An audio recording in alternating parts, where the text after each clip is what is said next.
All right, you like them? All right, clap it up. Okay, we are the Isupk, started out 1 West 125th Street, Harlem, New York, under the command of General Johanna. We teach that blacks, Hispanics, and native Indians are the true Hebrew Israelites of the Bible, God's chosen people. Okay, tonight's class is a little different tonight, because tonight this is the Feast of Purim. Let's give it up for the Feast of Purim. Okay, this is the Feast of Purim, and tonight's class, we're going to go into what the Feast of Purim is all about, according to our records. This is a memorial. Okay, so this is not a law kept feast day. This is a memorial. And when we think about the Feast of Purim, it's a story of a sister named Esther. Okay? An Israelite who lived in the era of King Ahasuerus, who was an ancient colonizer of nations. He was a Persian, and he colonized down near most of the Middle East, from Ethiopia to Shushan. And we're going to hear a story tonight of Esther, who was a virtuous woman. Okay, so time and time again, we hear about our people, a lot of the sisters as well, denouncing the Bible, our records. Okay, it's misogynistic, and it's written for men, it's not for women. But when you really deep it, when you understand our records, Esther is a perfect story to be read by our sisters, especially the young sisters just coming into the truth, because Esther was a virtuous woman. If you want to know how to be a virtuous woman, a righteous woman, you will read the story of Esther. Okay, Esther made a sacrifice for her people. Esther was a woman that gave up her own needs and her own flesh and lust for a higher power, for a divine reason. She got herself in a place where she did things for others. Now, that resonates with, you can say that, similar to what Christ done, not on that scale, of course, but she did save an entire people. She saved the Jews, the 12 tribes of Israel, the Israelites. And we're going to look into the book of Esther today. And if any of our young sisters want to know how they should be conducting themselves, how they should be behaving, they will read the story of Esther. In the Tanakh, the Old Testament, the Dead Sea Scrolls, whatever you call it, the heathen and the oppressor calls our records the Bible. We call it our history book, our records, a book of law, a book of war, and a book of righteousness, because the people that wrote this book were ordained to give us an everlasting memory of who we are and who we are supposed to be, how we are to conduct ourselves, how we are to behave, and how we are to treat our one another. True brotherhood and true sisterhood. And we're going to learn tonight that Esther was a true sister. Let's start at Esther 1:1, Baba Kashar. When you're ready, read that, Officer Moser.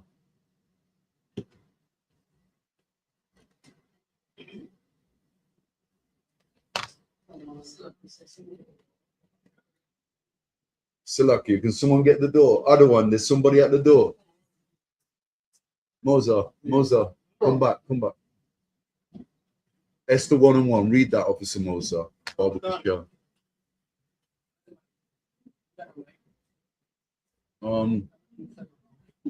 one. Have we got a mic for Officer Moser? Should hear him through that. Okay. Well done. The book of Esther 1:1. Nice and clear, nice and loud. Now it came to pass in the days of Abraham, in the days Azorius. Azorius. Azorius. No, Azorius. Azorius.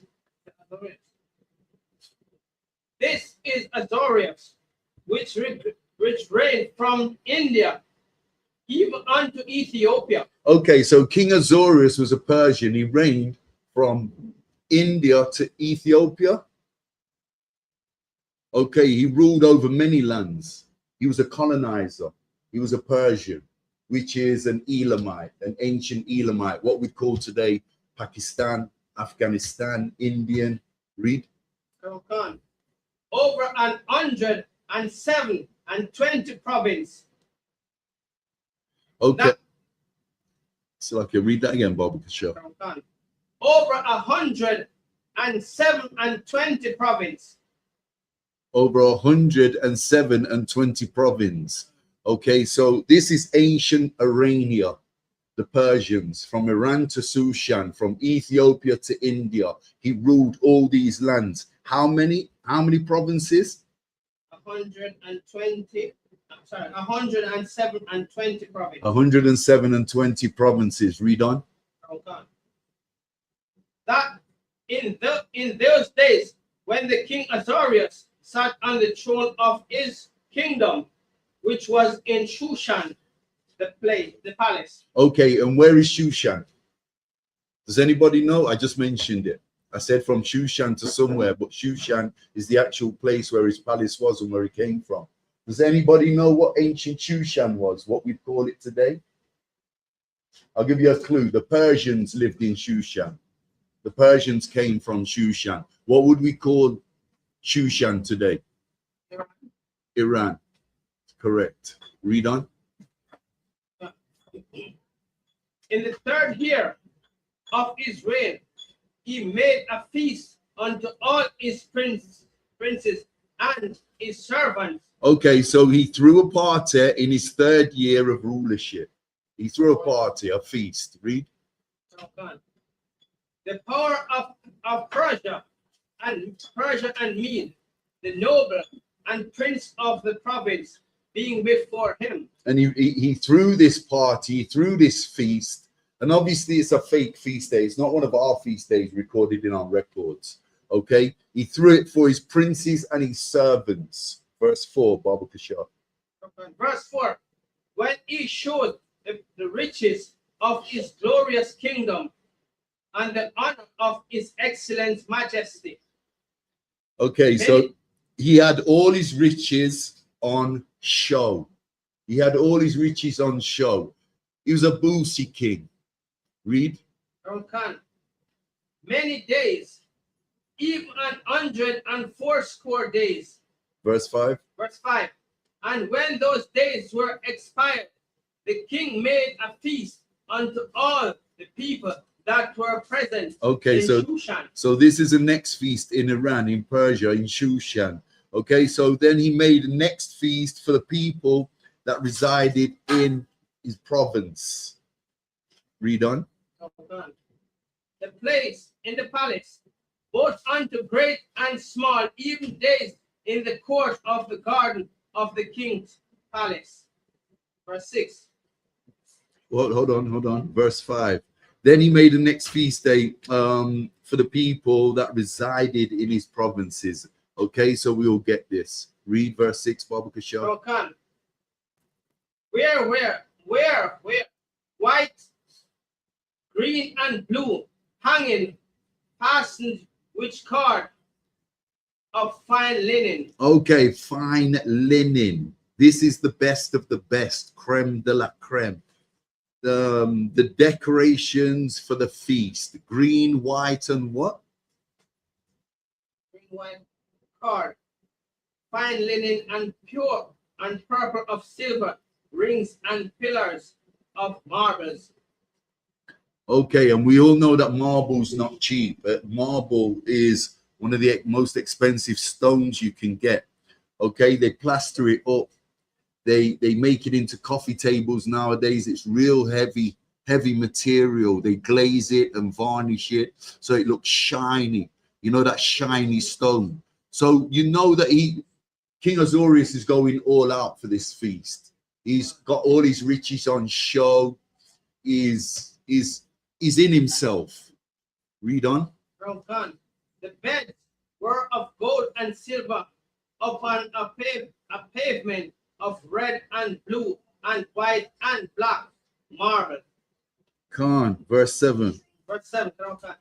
And they gave them drink in vessels of gold. In vessels of what? Gold. In vessels of what? Gold. Okay, the king's a baller. This king's a baller. He's a heavy roller. He's a heavy hitter. He's doing what, Moses? Verse 7. And they gave them drink in vessels of gold. So his guests, his servants, his princes, they were served with, what are they, goblins? Vessels of gold, what they're drinking out of. Solid gold. And this ain't the 9-carat gold and the 18-carat gold you see today, these Edomites producing.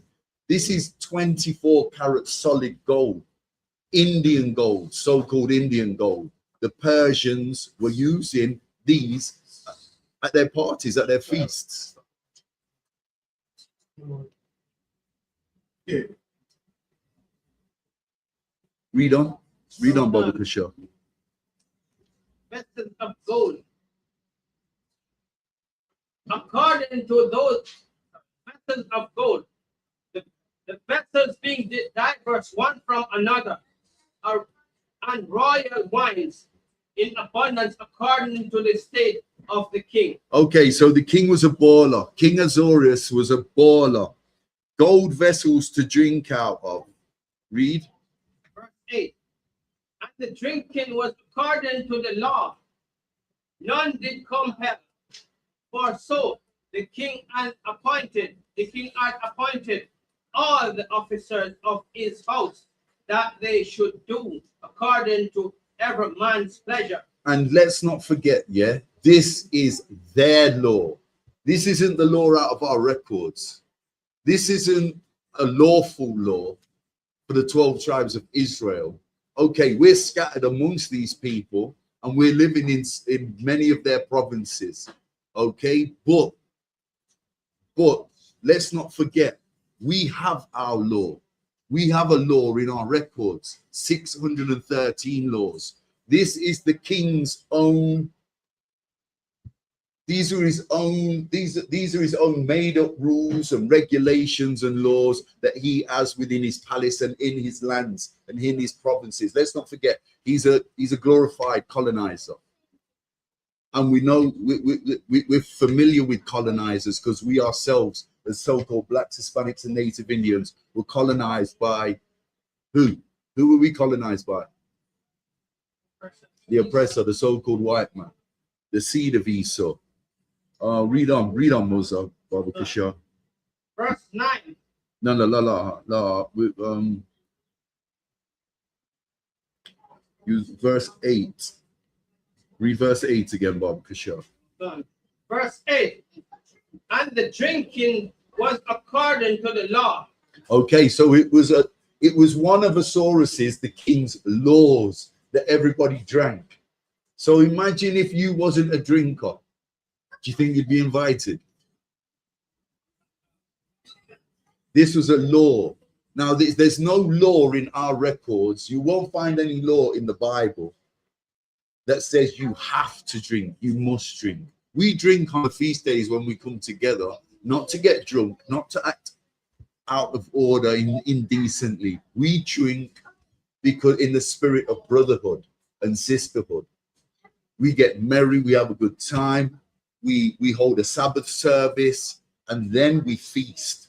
We eat and we get down. And when we get down, we sip a little wine. And that's how we get down. That's how us Blacks, Hispanics, and Native Indians get down. But it's not a law. It's not lawful that you must drink or you must get drunk.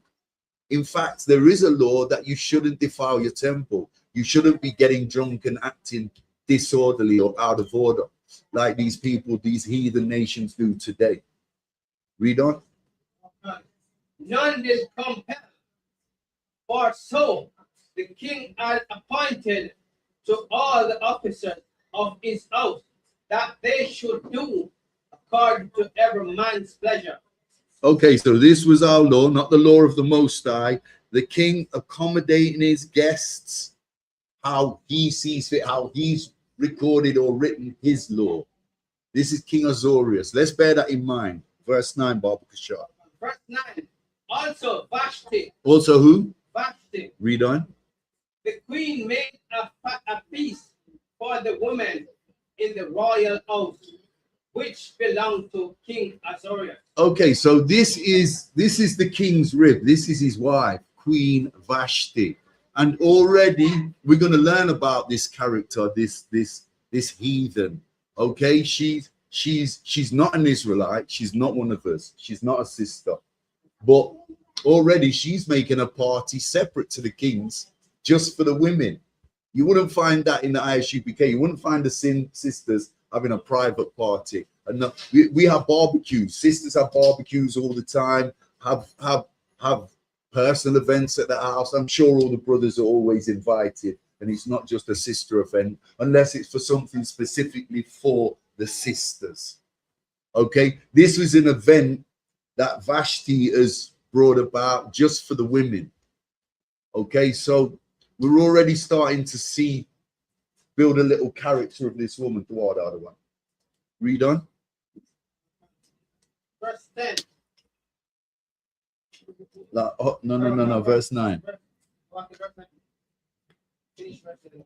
You still up here, verse 10. Hold on. Yeah, read verse 9 again, Baba Kashar. 9.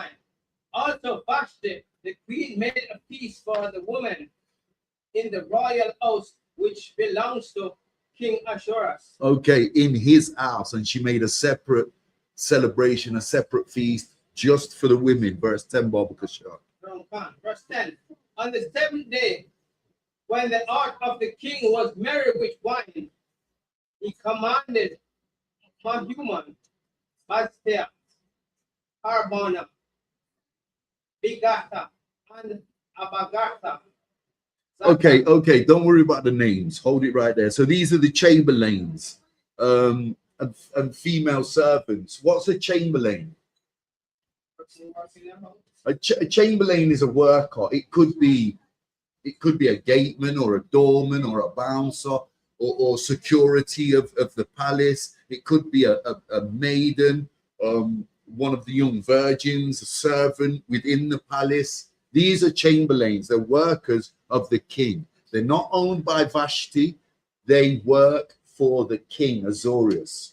Read. Zatar and Karkas, the 7 chamberlains that served in the presence of Ahasuerus the king. How many? 7. The 7. These are his 7 personal chamberlains, his 7 personal workers. Read. 11. To bring Vashti, the queen, before the king with the crown royal, to show the people and the prince her beauty, for she was fair to look upon. Okay, and we all know what fair means. Okay, fair is not what we're taught today in this modern world, in modern society. Fair being light skin, very, very the opposite to dark. Okay, that's not what fair is in the Bible. Fair in the Bible was a very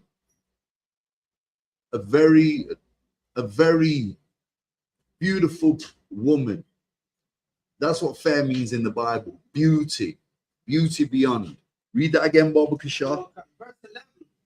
To bring Vashti, the queens, before the king with the crown royal. Why before the king? The king wanted to floss his rib. He knew he had a beautiful wife. He knew he had a beautiful queen. She was fair. She was beautiful. He wanted to floss her and show her off to all the guests in the palace. Read. To show the people and the princes her beauty, for she was fair to look upon. She was nice to look at.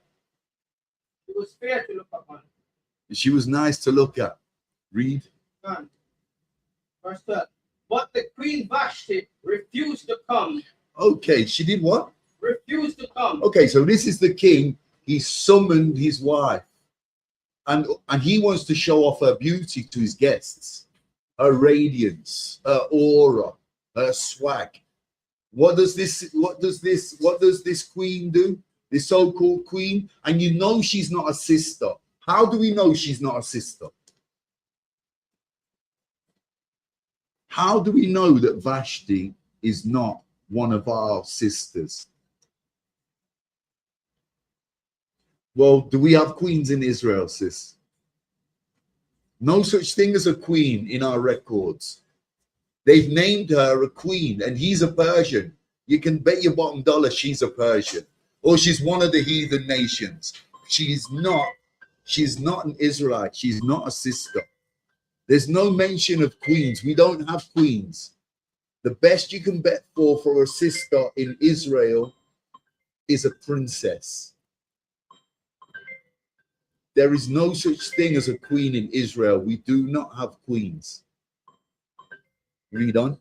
At the queen's commandment by his chamberlains, therefore was the king very wroth, and his anger burned in him. Verse 13. No, read 12 again, Bob Bishop. Verse 12. But the queen Vashti refused to come at the queen's commandment, at the king's commandment, by his chamberlains. Therefore was the king very wroth, and his anger burned in him. Okay, so she refused to come to the king, and the king was what? He was pissed. The king was pissed. He was fuming, livid.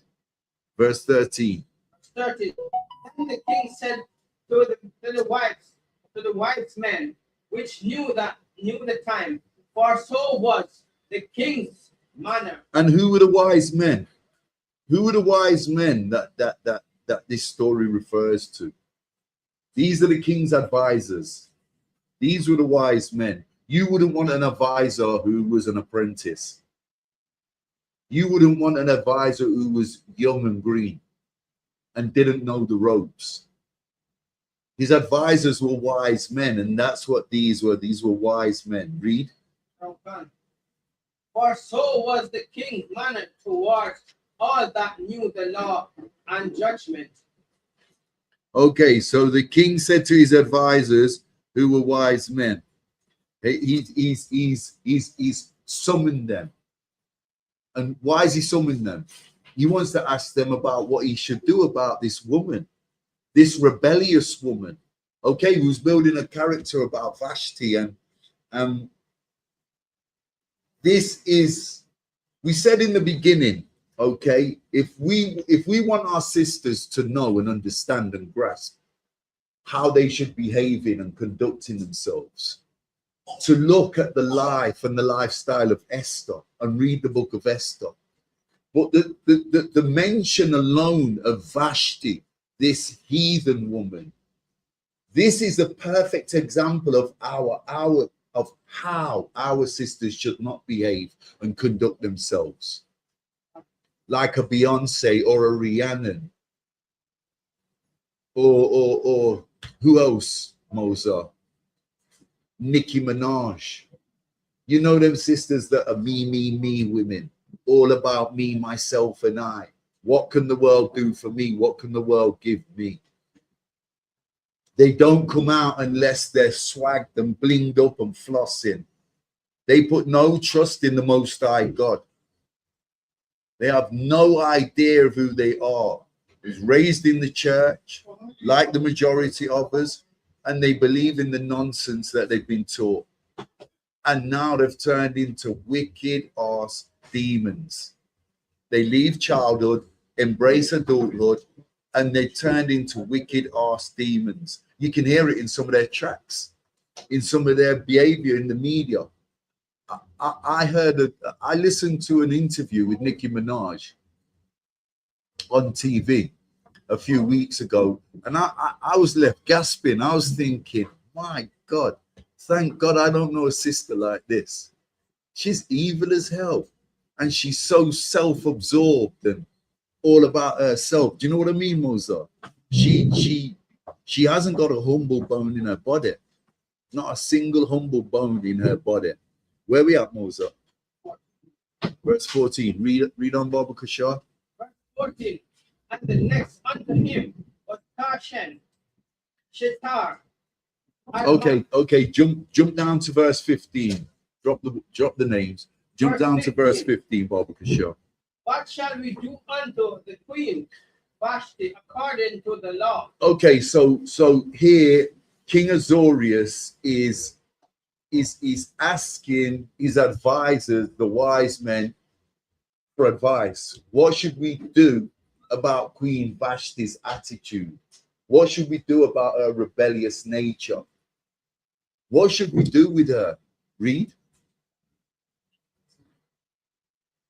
Because she had not performed the commandment of the king. She has what? She had not performed the commandment of the king Ashur. And number one rule for a sister: you do not if you've got honor about you, you don't disobey your husband. This is a law. This is a law to honor your husband. Just as a children, there's a law that says the children must honor their parents. A sister must honor her husband, not defy him, and not defy him in front of a nation of people. That's the worst thing a sister could ever do. And like we said, if the sisters that want to know how to be a virtuous woman, how to be a righteous sister, then read the book of Esther. Because not only will you learn how to be a virtuous woman through the actions of Esther and the story and the lifestyle of Esther, you will learn how not to be through this Queen Vashti, this heathen. Let's read on, Moses. What verse we at? Verse 15. By the chamberlains, verse 16. Hold on. Verse 15, yeah? Okay, so he's asking his advisors, how should he deal with Vashti? How should he deal with this rebellious woman? Verse 16, Baba Kishore. Verse 16. And Memucan answered before the king. And who? And Memucan answered before the king and the prince. So who is Memucan? One of his advisors. Read on. Vashti, the queen, had not done wrong to the king only, but also to all the princes and to all the people that are in the province. And there you have it. That's what we're touching on. She's not only being disrespectful to her husband, but she's doing it in front of an entire nation and many nations. How many? 107 and 20. Okay, so that's a lot. That's a lot of provinces. That's a hell of a lot of nations and a hell of a lot of women that are being influenced by this rebellious woman who will not answer to her king. Her king's called her, her husband's called her, summoned her, and she said, no, I don't feel like coming. I've got to get my nails done today. I've got to get a pedicure, a manicure. I've got to get my hair done. I ain't got time to go and see my husband. This is exactly how a sister should not behave. This is exactly how a sister should be aware of. So the sisters are learning in the book of Esther how to be a virtuous woman. And this heathen Vashti is anything but. You can see that demonic spirit on her already. Read on. Verse 17. For this deed of the queen shall come abroad unto all women, so that they shall despise their husband in their eyes.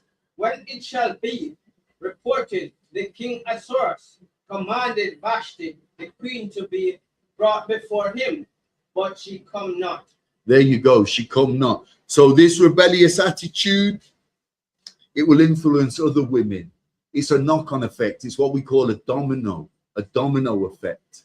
Okay, so one domino hits the next domino, it's the next domino. Before you know, all the dominoes are laid out flat. And that's the effect Vashti is having on these women in the provinces. And let's not forget, some of these women in these lands are sisters. Okay, we've been colonized by a king. This king was one of the major colonizers. He was the biggest colonizer of his time, a Persian colonizer. And he had many, many lands, many, many provinces. And this sister of this Salakia, she's not a sister. This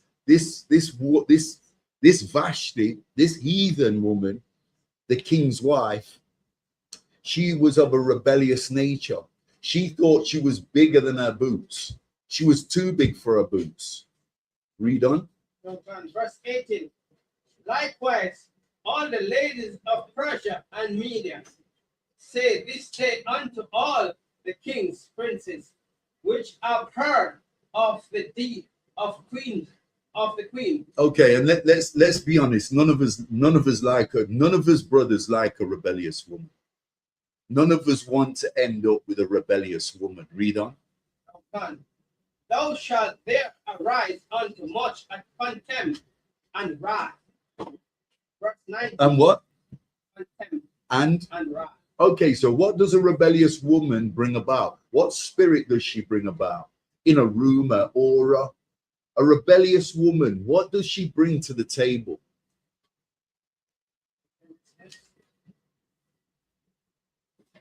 She disrupts the harmony of the home. Right. She disrupts the harmony of the family home. The next minute, the children see the wife being rebellious, not doing her deeds, not behaving like how she's supposed to behave, in and out of the family home. The next minute, the children have got all the lip. The next minute, the kids are rebellious. They're turning against the father. They're turning against our records. They're turning against the Most High God. Where do our kids end up? In Rastafarianism, in that Christian church, in the Islamic mosque, learning a lot of nonsense they're not supposed to be learning. Read on. Verse 19. If it please the king. If it do what? If it please the king, let there go a royal commandment from him, and let it be written among the laws of the Persian and Mede. Okay, and remember, this is not a law. This is not our law. This is a law of the king. This is the law of colonizer, a heathen. Okay, and let's not forget. Okay, the Bible says a righteous woman is a virtuous woman. Let's remember that. The Bible says a righteous woman is virtuous. What does virtuous mean? Humble, respectful, honor, honoring your children. Good virtuous is to have skills and be able to do something. Can't. The water. Yeah, so a virtuous woman has many aspects to her character that is supposed to build up for the younger sisters to look at and to build their character off of that. But most of all, a virtuous woman is right, which means she's righteous. You got something, Moser?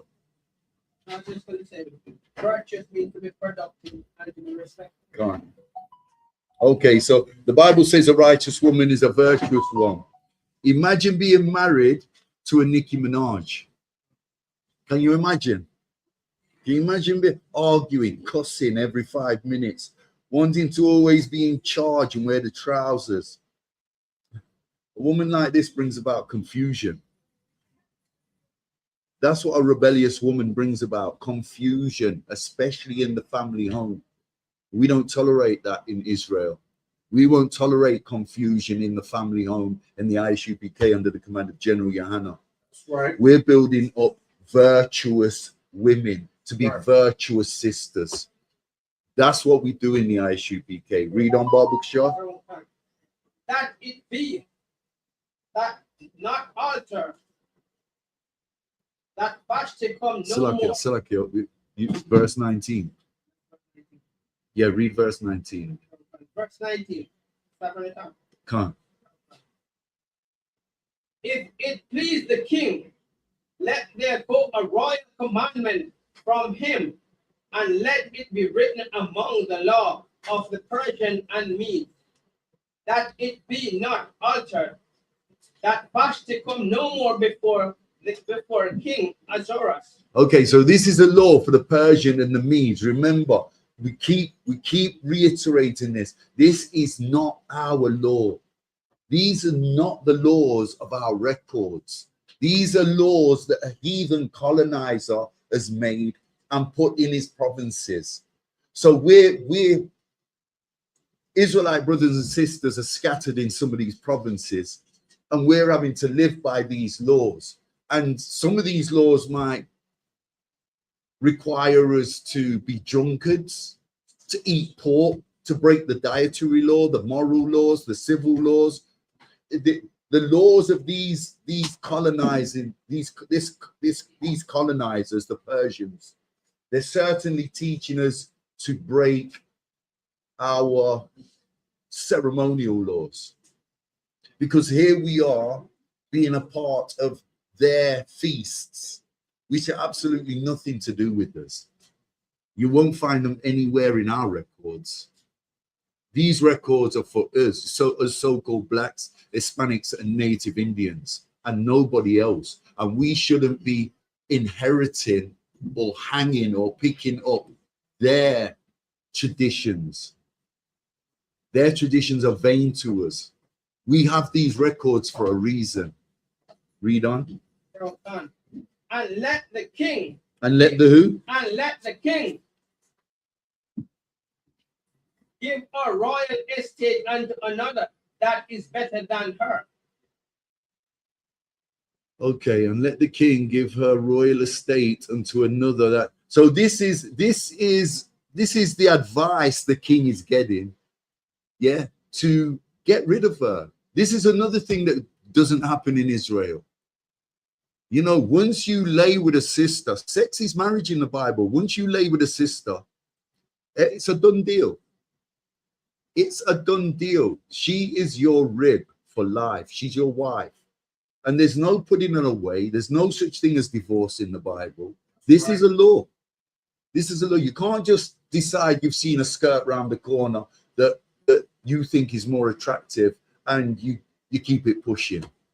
You keep it moving, and you forget about the last sister, and you move on to the next. That doesn't happen. It doesn't happen in here. It might happen in some of the fake Israelite groups, but it don't happen in here.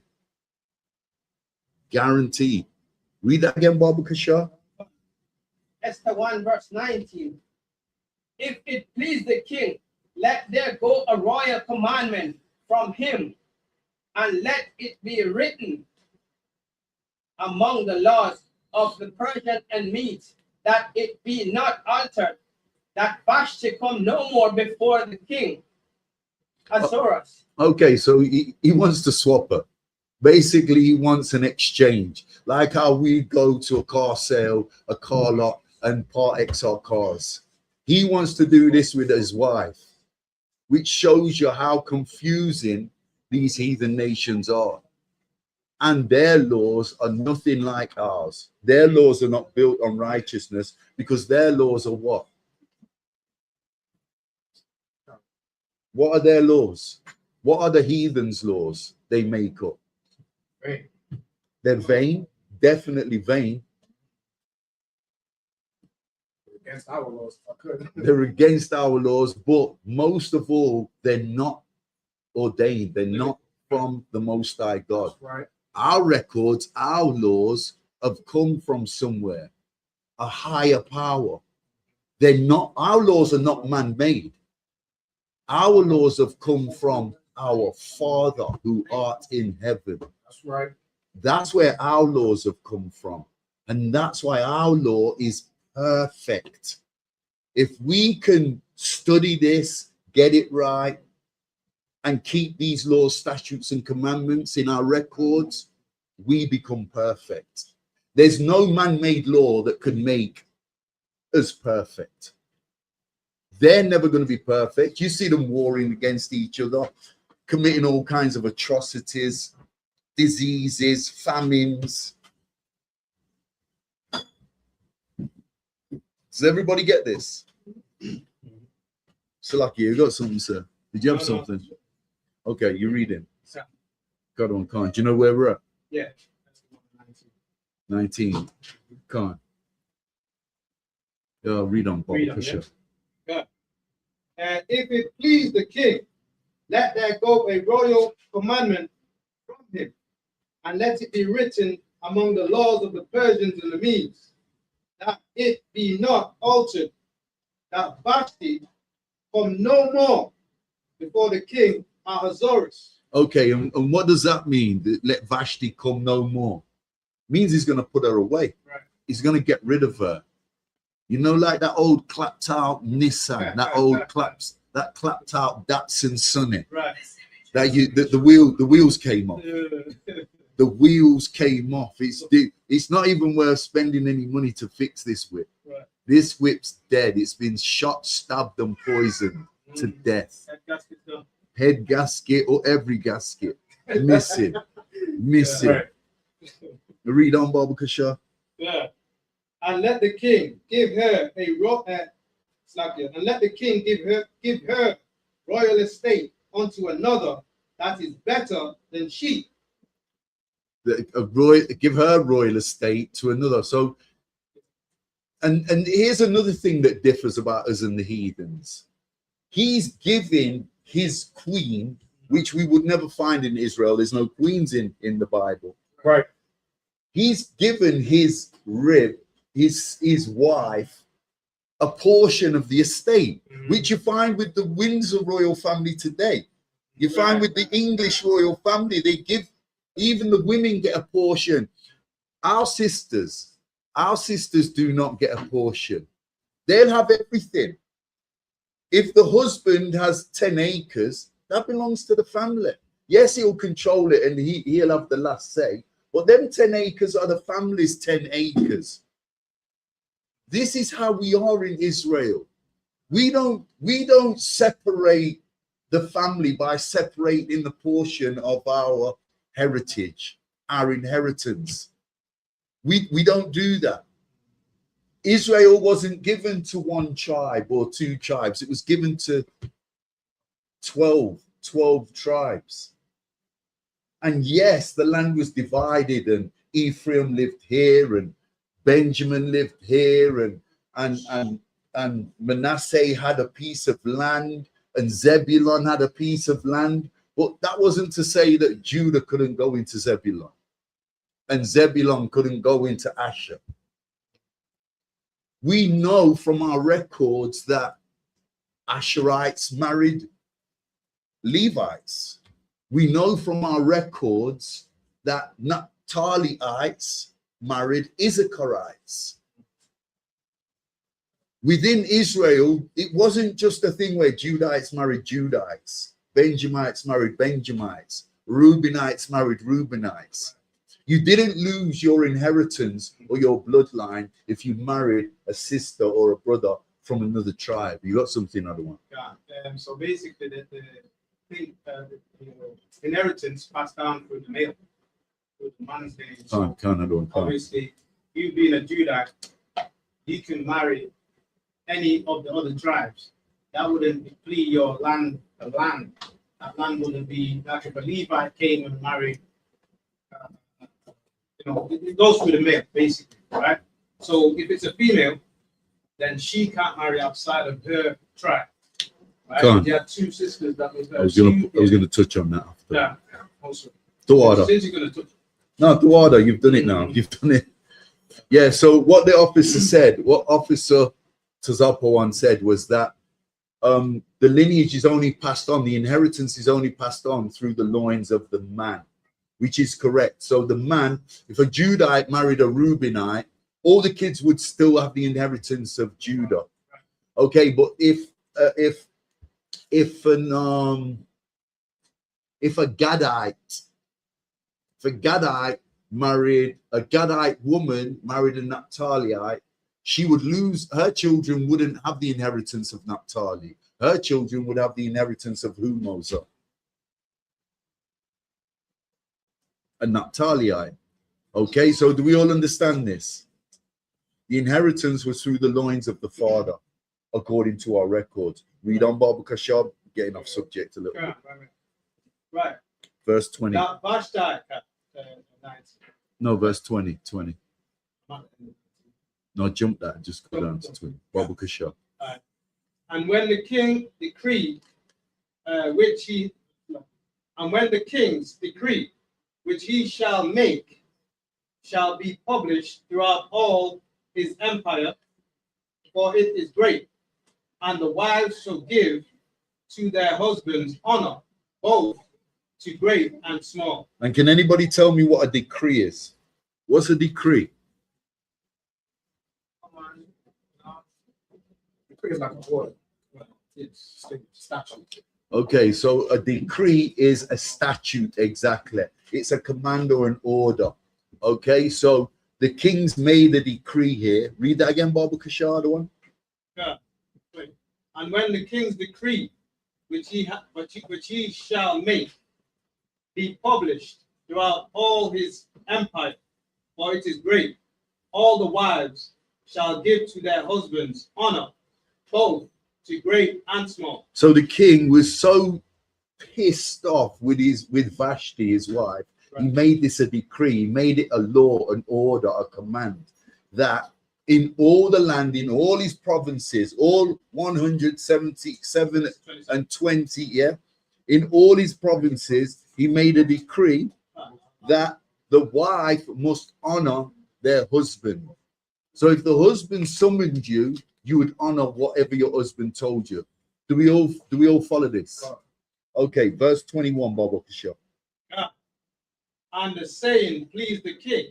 This decree made the king happy. 22, Baba Kishore. 22.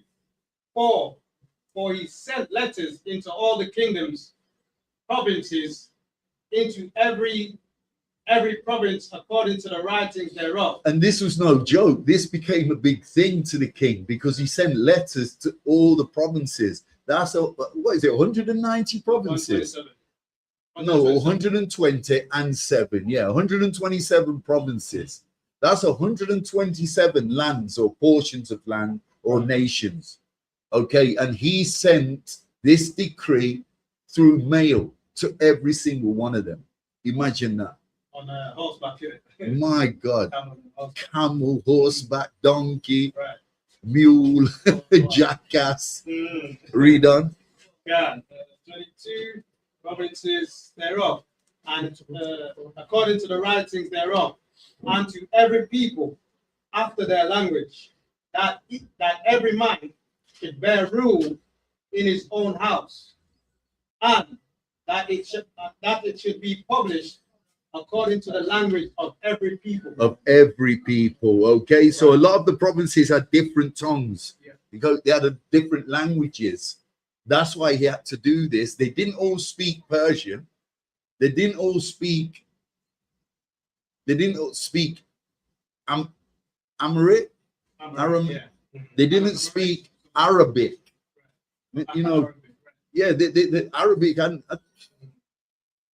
they didn't speak Swahili, Twi, Dembele, Kush. They didn't speak none of these languages. I mean, they didn't speak one of these languages. They all had all the provinces spoke their own languages. Don't forget, these lands have been colonized by the Persians. Right. They've been colonized. So when Britain went out, the British Empire, and colonized certain lands, it took time for them to speak English, maybe 40, 50 years. A lot of these lands that the British and the Romans before the British and the Greeks, the ancient Greeks, the ancient Romans, they all invaded and colonized lands that already had their own languages. I mean, do you think the Nigerians that speak Igbo today and spoke their ancient African languages could speak English before the Brits went and colonized? Do you think the Togolese, or is it Togo? Who did the Portuguese colonize? It's one of them West African countries. Cameroon, do you think that they spoke French before the French landed there? No, they couldn't speak none of these languages. And that's exactly what verse 22 is touching on. Okay, all these provinces had different languages, different tongues. Okay, so the king had given writs. What's a writ? It's a written, a mail in these provinces' languages, and there's 127 provinces. Not to say there's 127 languages, because some of the provinces might have spoke the same languages, but there's a hell of a lot of work put into this, and this is of the king's doing. Read on. Verse 2. No, Chapter chapter 2, verse 1. Right. After these things, when the wrath of King Ahasuerus was appeased, he remembered Vashti and what she had done, and what had decreed against her. Then said the king, a king's servant that ministered unto him, let there be fair young virgins sought for the king. Salakia, you stop. Can you go back and read verse 1 for me, other one? Verse 1 of what? Chapter 2, verse 1. Yeah, that's right. No, I thought you went into verse 2. Did you go into verse 2? 2. Yeah, just read verse 1. Yeah, that's it. Yeah. You want me to read it again? Yeah. Okay. Kind of. Esther 2 and 1. After these things, when the wrath of the king Ahasuerus was appeased, he remembered Vashti and what she had done, and what was decreed against her. Okay, when the king had calmed down and remembered what Vashti's rebellious nature, he remembered how rebellious she was, and the decree he had granted. This is what was on his mind. Okay, read the next verse, Baba Kishore. Then said the king's servants that ministered unto him, let there be fair young virgins sought for the king. Okay, and who are the king's servants? Who are the king's servants that ministered to him? Give me what? The same advisors that he summoned in the first place, in the first chapter. Okay, these are his advisors. The works of the king began to look for a new young rib for him, a maiden. Okay, read on. Yeah. And let the king appoint officers in all the provinces of the kingdom, of his kingdom, that they may gather together all the fair young virgins unto Shushan the palace. Okay, so the officers of the palace, they go out and they start searching in Shushan. Remember where we said Shushan? Where is Shushan? Does anybody know what ancient Shushan is? Yeah, Persia. And what's Persia? Iran. What would we call it today? Iran. Iran. Can't. Read on. Palace. And fair young virgins unto Shushan the palace, to the house of the women, unto the custody of Hegi. Okay, so Hegi, the keeper of the palace. Yeah, Hegi's the keeper of the palace. Read on. The king's chamberlain, keeper of the women, and let the things for purification be given them. Okay, and what are Hegi is the keeper of the women. So the officers are summoned. They go out and gather young, beautiful virgins, bring them back to the palace. Hegi is ordered to look after them and take care of them. She gives them all parcels, packages. She gives them what? What does she give them? What does Hegi give them? Purification. Like Purifications. And that's the next question. What are the purifications? Chanel, Prada, Versace, all the smellies that the modern day woman loves. But back then, there'd have been oils and fragrances. Okay, probably closer to nature and flowers than the ones that are chemicaled up today. Read that again for me, Baba Kasha. The whole 3 or No, yeah, no, just that part. uh, let their young virgins unto Shushan the palace, to the house of the women, unto the custody of Heki, the king's chamberlain, keeper of the women, and let their things of purification be given them. Okay, so these are beauty products, what we call nowadays beauty products. Verse 4. God. And let the maiden which please the king be queen instead of Vashti.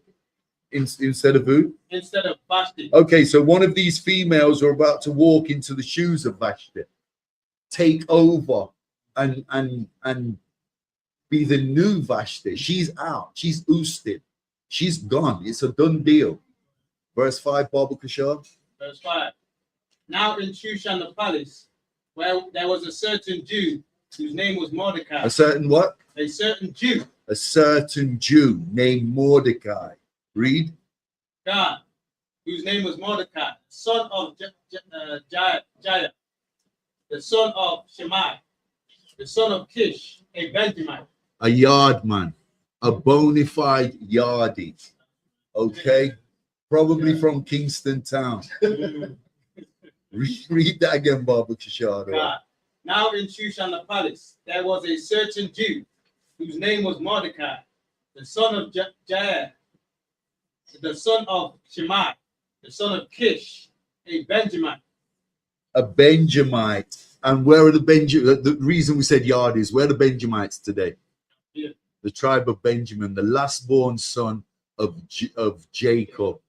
Okay, you'll find these in the English speaking islands in the Caribbean. That's right. The British colonized islands. Okay, Montserrat, Antigua, Barbados, Bermuda, Jamaica, Martinique, St. Lucia, St. Vincent, Nevis, St. Kitts. I said Barbados. So on and so forth. Yardies. That's right. Bona fide yardies. Read on, Baba Kashar. Who had been carried away from Jerusalem with the captivity which had been carried away with Jeconiah, king of Judah, whom Nebuchadnezzar, right, the king of Babylon had carried away.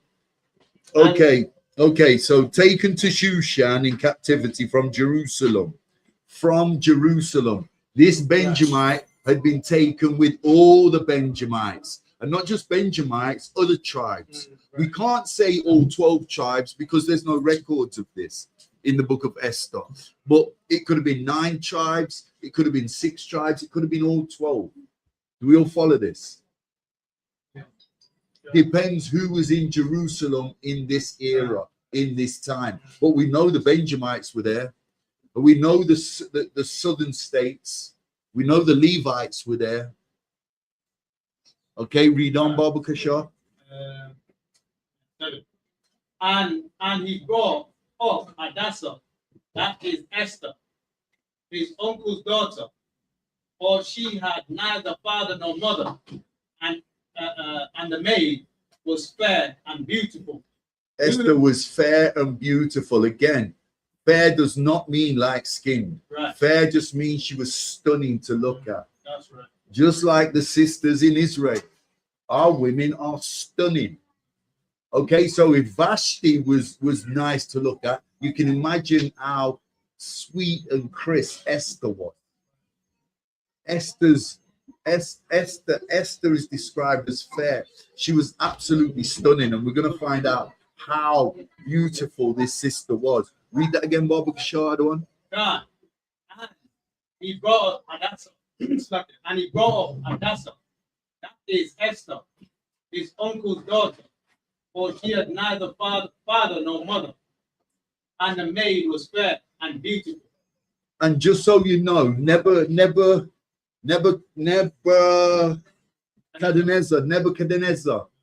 was he was He was the king of where? He was the king of Babylon. He was the king of Babylon. Okay, and that's verse 7. Mordecai brought up Esther, who is his cousin. Okay, because it was his uncle's daughter, which means it was his cousin. But as we're going to find out, he was considerably older than Esther. Esther was a young virgin, never married. Okay, and Mordecai is raising her. Because why? Why is Mordecai raising her? Because both her parents have died. Both her parents have passed, deceased. Read on, Baba Kishore. Yeah. Who Mordecai, when her father and mother were dead, took for his own daughter. So there you go. Mordecai raised Esther. Esther was raised by Mordecai. He was her cousin, but she had grown up knowing him as a father. Right. Read on, Baba Kishore. Yeah. So it came to pass when the king's commandment and his decree was heard, and when many maidens were gathered together unto Shushan the palace, to the custody of Haggai, that Esther was brought also unto the king's house. Okay, so Esther was brought to the palace with all the other potentials. Right. What's a potential? You're going to choose between them and a potential rib. Okay, so how many of them was there? Doesn't say, but there was a few. They was all brought to the king's palace for him to choose. No, your hood. So they was all brought to the palace with Esther to choose. And out of all the maidens, who do you think the king preferred? Not to say that some of the other sisters weren't Israel, but who do you think the king preferred? Read on. Read on. Okay. That is, to the custody of Haggai, that Esther was brought also to the king's house, to the custody of Haggai, the keeper of the women. And the maiden pleased him. And what? And the maiden pleased him. And the maiden pleased him. So he wasn't disappointed when he laid eyes on her. Right. Do you understand this? He wasn't disappointed. Read on. Yeah. And she obtained kindness of him, and he speedily gave her things for purification. Can you imagine going on a blind date and on the journey to the blind date, imagining what the hell is this chick gonna look like? Right. How the hell is this chick gonna behave? I wonder if she's gonna be easy on the eye. I wonder if she's gonna dress like a whore. Right. I wonder if she's in flats or heels. I wonder how much makeup she wears. Right. I wonder if she's been to the salon and done her hair, her nails, her toes, her eyelashes. I wonder if she's got a shizzle together. All these things you'd be thinking if he was going on a blind date. Well, the king didn't know what to expect, and he's seen the best of the best in front of him. Right. And the best of the best was Esther in terms of looks. And as we're going to find out, spiritually, she's a different level to these heathens. Okay, and this we're going to see and we're going to read in the book of Esther is how our sisters should be behaving and conducting themselves. Read on. Yeah. With such things as belong to her. It's lucky. What verse we are? Come on. With such things as belong to her, and 7 maidens, which were meet to be given her out of the king's house, and he preferred her and her maids unto the best place of the house of the women. Okay, so the king preferred Esther. He's laid eyes on her for the first time, and to be honest, he's not really interested in the rest of the women. And some of them might have been sisters, and some of them might have been heathens. His pinnacle, his focal was on Esther. That's who his focus was on. He preferred her. He preferred her. He gave her all the beauty products that she would need to stay looking TT. She had all the oils, all the equipment, all the shiznizzle to keep herself looking 10 out of 10. That's how he wanted her. The minute he laid eyes on Esther, read on, Baba Kishar. Verse 10. Esther had not told her people nor her kindred, for Mordecai had charged her that she should not show it. Okay, so a father or a cousin, Mordecai, who was her stepfather, had ordered her something. He had ordered her. What had he ordered her to do when it talks about kindred? What's Mordecai told Esther to do? He's told her to keep her goddamn mouth shut. Why? Because us so-called blacks, Hispanics, and Native Indians are hated. We're despised in this world. It's not just nowadays. It's not nowadays we've suffered police brutality, stop checks when they're not authorized or needed. It's not just now that the Chinaman wants to invade our countries and take over. It's not just now we've been envied. It's not just now we've brought about jealousy amongst the other nations. This is repeated itself throughout time. These are the heathen nations, and the oppressor is the top of that list, the top of that chart, the so-called white man. They've always hated us. They've always despised us and envied us and been jealous of us. They've always wanted what we've got. They've always wanted what they cannot have. Right. And what's that? The Spirit of the Most High God. Let's give it up for the Most High God, for allowing us to be here together, congregate, to be here together.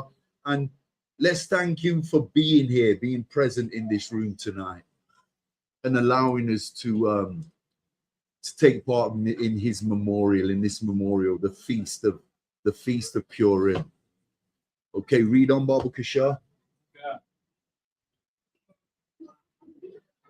And Mordecai walked every day before the court of the women's house to know how Esther did and what should become of her. Read that again, Baba Kishar. Yeah. And Mordecai walked every day before the court of the women. What verse we in? 11. Mordecai walked every day. Come on. Yeah. Come on. So Mordecai walked every day before the court of the women's house to know how Esther did and what should become of her. Okay, Mordecai walked every day.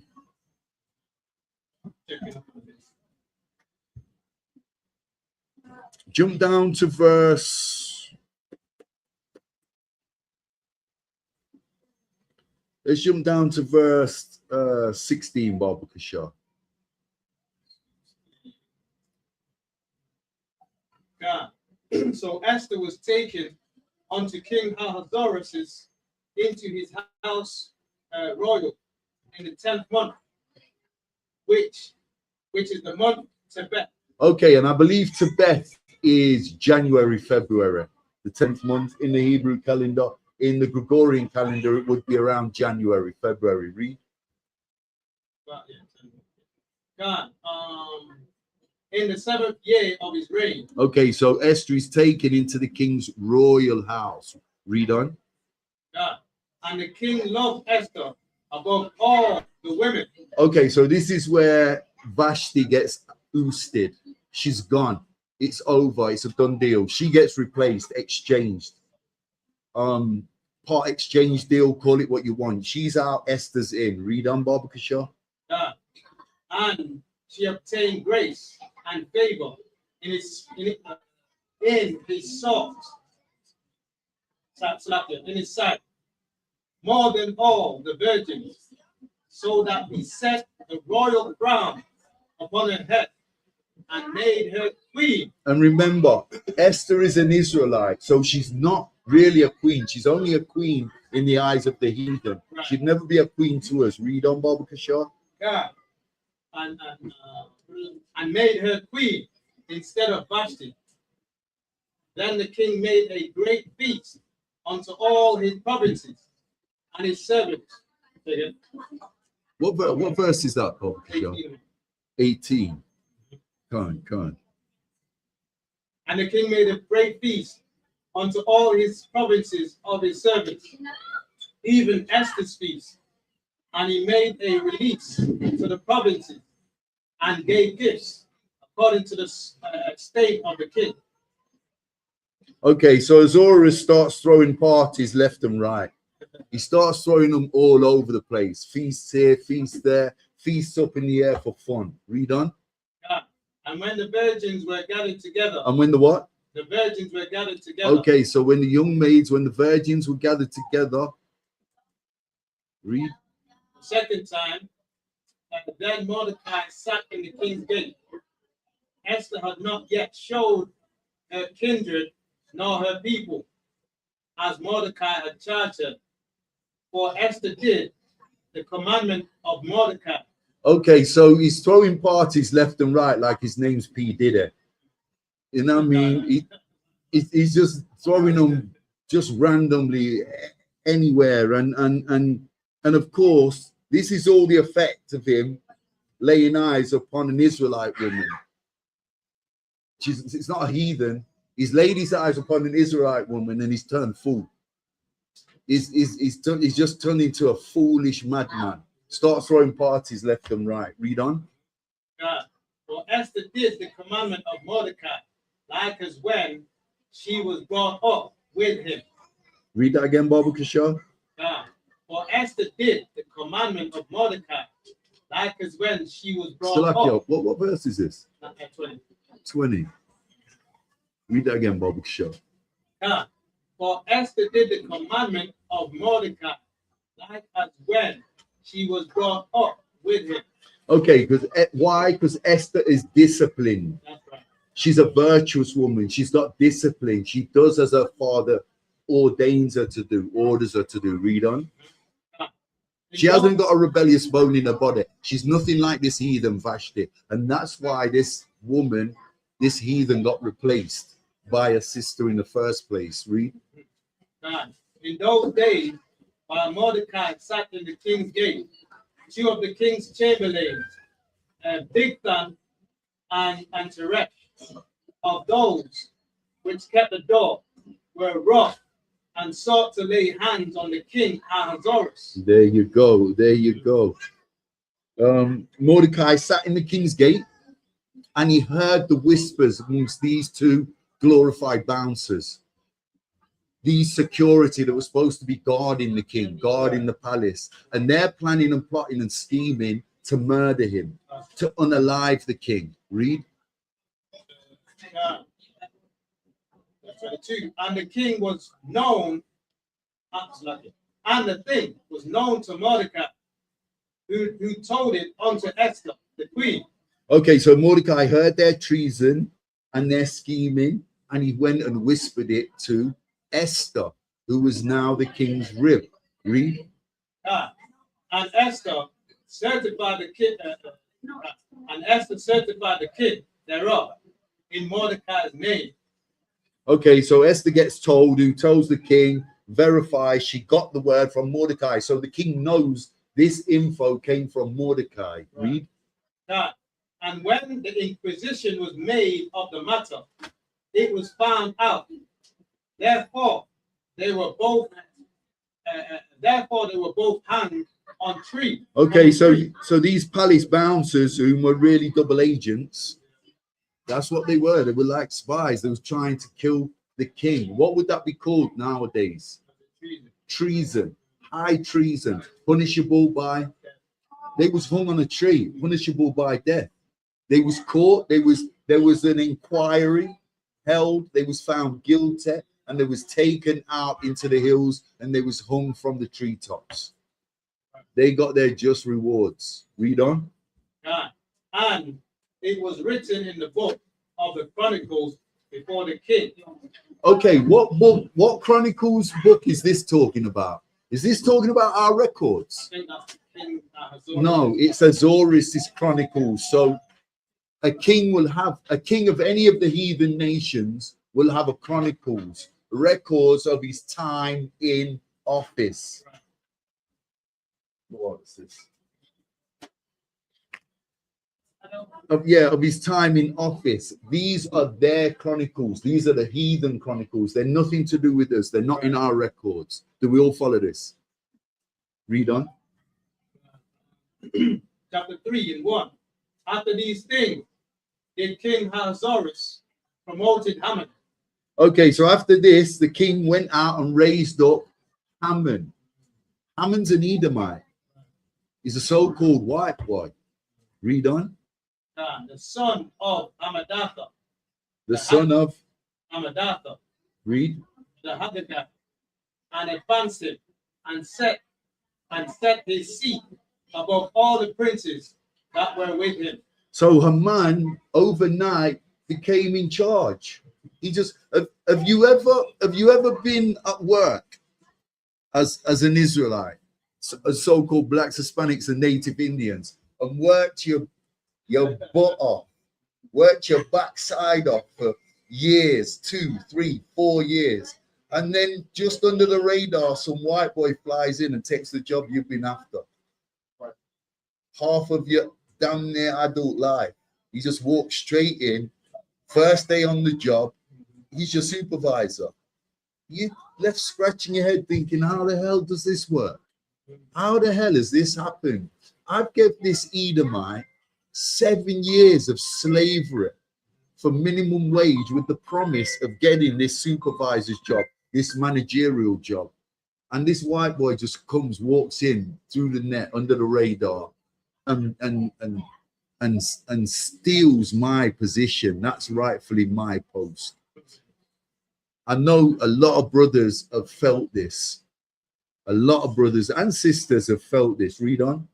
It's like they're not going to ever give you the job anyway. They'll put like an interview for, to get one of them to take that position. Don't give it to us. Can't. There's 2. And all the king's servants that were in the king's gate bowed and reverenced Haman.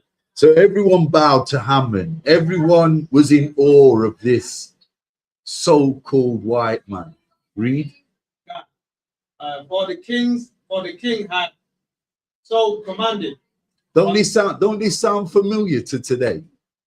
How so many of our people are in awe of these people, these Edomites. What do you mean, sir? Well, look at the church, for example. Look at the 14th Amendment and our black pastors bringing us out of the slave trade, 1865. Look how we still want to love this guy, these people, and worship them. And all they've ever done is showed hatred towards us. They've never showed us any love. They've never given us a second chance. They've never thought of redeeming us or helping us in any way. Or giving us any position. Any leeway whatsoever. But we constantly want to forgive them. We constantly want to love them. We constantly want what they have. We constantly want to be part of the Chanel, Prada, Versace culture and everything else that they brought about. That is not good for our nation. It only brings about negativity and confusion. Read on. For the king had commanded concerning him. The king did what? Commanded concerning him. But Mordecai bowed not. Mordecai refused to answer. He wanted nothing to do with this oppressor. Right. Read. God. Mordecai bowed not, nor did him reverence. Then the king's servant, which were in the king's gate, said unto Mordecai, why transgressest thou the king's commandment? No, let's jump down to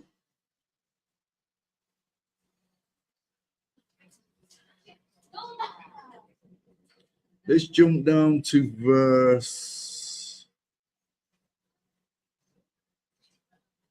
Jump down to verse. Read on. Read on. Hold on. What verse we are? Other one? 3 now. Read verse 3. Yeah, read verse 3. Just on 3. Yeah, read verse Read 4. again. Yeah. 4? No, verse 4. 3. God, and the king Hold servant. on. Can't read verse 3, Bob, because sure. And the king's servant, which were in the king's gate, said unto Mordecai, why transgresseth thou the king's commandment? So these glorified bouncers, these gatemen, the security, they're asking Mordecai, why do you go against Haman? What is it? Read on. God. Now it came to pass, when they spake daily unto him, and he hearkened not unto them, that they told Haman to see whether Mordecai's matter would stand. For he had told them that he was a Jew. Okay, because these gatemen, they get nothing from Mordecai. They don't get the answers that they're asking. He's not listening to them. He's not paying them any attention. Read that again. Read it, the whole thing again. No, just that part. Just that bit. To see whether Mordecai's matter would stand. For he had not told them, folks lucky. For he had told them that he was a Jew. So that's where he messed up. Mordecai told these two clowns that he was an Israelite. He gave them that vital information. Now what happened? Read on. Yeah. And I'll put it real quick. It's important. This part is important because Mordecai, right? The king made a commandment for everybody to bow down to this Haman, right? It's the king's commandments, decree, and all his promises. Everyone has to bow down to this prince, right? Mordecai did not. Why did he not bow down to the prince? Mordecai is keeping the law that the children of Israel, you cannot set any king above us who is not Israel. So Mordecai is not going to bow down to Haman because Haman is not no prince, no king, they nothing to Mordecai. Right? That's why he told him that he was a Jew. So that's in our laws. We shouldn't look up to Keir Starmer or whatever, Donald Trump, whatever politician or monarch. We should look up to King Charles as he is a king. He is nothing to the children of Israel. And that's a heavy point, Adwan, because we have to reiterate this, that these laws from Azores are not recorded, they're not part of our records. Right. We have a separate law. Our law is holy. Our law is separate. Okay, these are laws of a colonizer, a heathen colonizer at that. And so you know exactly where Mordecai is coming from. If you're in the spirit of the Most High God, read on. yeah. And when Haman saw that Mordecai bowed not, nor did him reverence, then was Haman full of wrath. And he saw scorn to lay hands on Mordecai alone, for they had showed him the people of Mordecai. Okay, so Haman's pissed. You can see clearly that he's pissed. He's not not in play mode. He's gunning for Mordecai now from this moment on. He's a man that already hates the Jews. And this is nothing new. We've seen this throughout time. The white man hates us blacks, so-called blacks, Hispanics, and native Indians. We've always been hated. This is nothing new. But Haman took a particular dislike to Mordecai. Why? Because Mordecai wouldn't bow. He wouldn't fold before him. Read on. God. Wherefore Haman sought to destroy the Jews where throughout the whole kingdom of Ahasuerus, even the people of Mordecai. Read that again, Baba Kasha. God. Wherefore Haman, What verse is this? 6 and 3 and 6. Come on. And he thought scorn to lay hands on Mordecai. You got it, other one. Wherefore Haman sought to destroy. Oh, you wanted to read from that bit? No, that's okay. Read on. Wherefore Haman sought to destroy all the Jews. To destroy who? All the Jews. No, just the Benjamites. All the Jews. To destroy every last one of them. This is genocide. This is the real genocide. This ain't the fake Holocaust of 1942 in West and East Germany. This is the real genocide. And this has been happening to blacks, Hispanics, and Native Indians throughout time. This has been periodical. Read on. God. For Jews. Wherefore Haman sought to destroy all the Jews that were throughout the whole kingdom of Ahasuerus, even the people of Mordecai. In the first month, that is the month Nisan, in the 12th year of the king Ahasuerus, they cast Pur.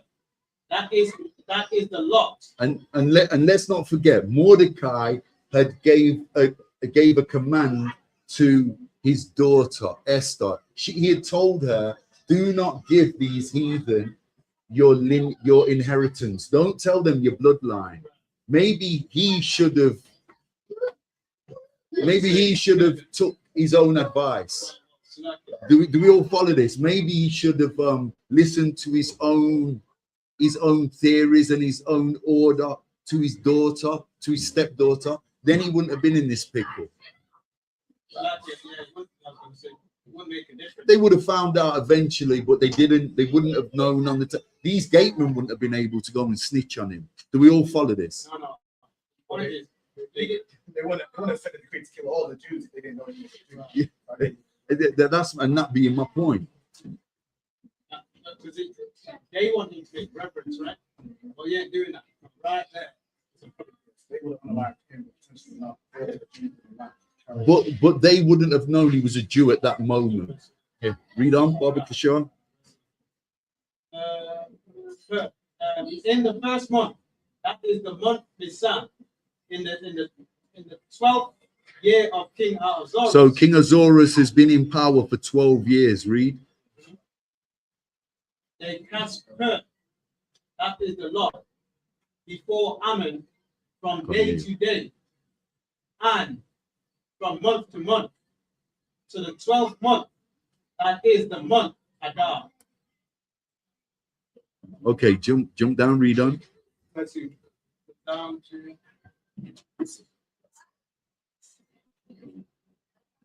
Come.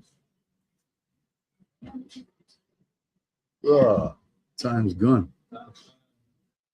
Where are we? Chapter 4, what? Chapter which? My God. Go and read 8 and we'll wrap it up.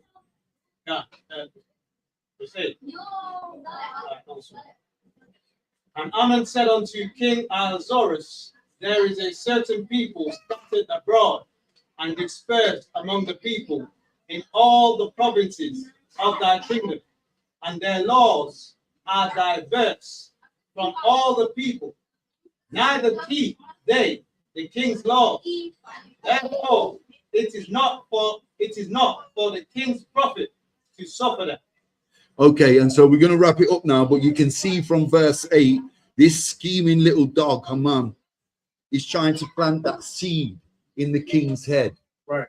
Yeah, that we are rebellious people and we need to be dealt with. Okay, but with that, we're going to wrap it up, clap it up.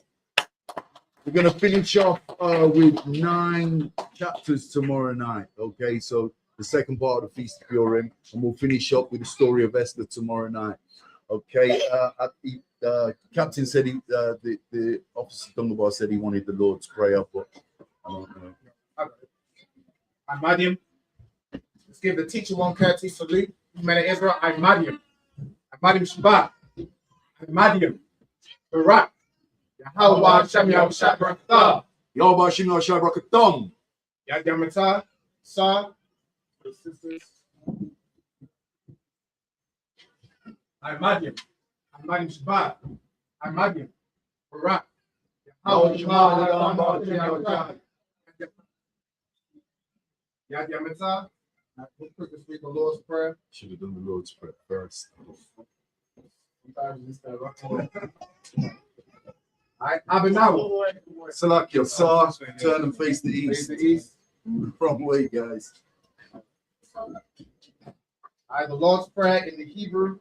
Abinawa. Abinawa. Shabbat Shemayim. Shabbat Shemayim. Quadash. Quadash. Hayah. Hayah. Shamka. Shamka. Yahweh. Yahweh. Malakwata. Taba'ah. Taba'ah. Ratazaka. Ratazaka. Hayah. Hayah. Aisha. Aisha. Ba'aratazah. Ba'aratazah. Kawa. Kawa. Hayah. Hayah. Bashemayim. Bashemayim. Nathanawa. Nathanawa. Nakam. Nacham. Kal. Kal. Yawam. Yawam. Wasalakna. Wasalatanawa. Kawabwatna. Kawabwatnawa. Kasalakna. Kasalatnawa. Kawabwatyana. Kawabwatyanawa. Wala'a. Wala'a. Sabayanawa. Sabayanawa. Banasaya 1. Banasaya 1. Abal. Abal. Hawashina. Awashayanawa. Mayan. Mayan. Rai. Rai. Kaya. Kaya. Laka. Laka. Hamalakwa. Amalakwa. Waha'ala. Waha'ala. Wahata Pa'ara. Waha'ala. Ma'aywalamya. Wa'aywalamya. Amen. Amen. And in English, our Father, Our Father, which art in heaven, which art in heaven, hallowed be thy name. hallowed be thy name. Thy kingdom come. Thy kingdom come. Thy will be done Thine will be done in earth in earth as it is in heaven. as it is in heaven. Give us this day Give us this day our daily bread, our daily bread, and forgive us our debts, and forgive us our debts, as we forgive our debtors. as we forgive our And debtors. lead us not And lead us not into temptation, into temptation, but deliver us but deliver us from evil. from evil. For thine is the kingdom, For thine is the kingdom, and the power, and the power, and the glory, and the glory, forever. forever. So be it. So be it. Sign Christ.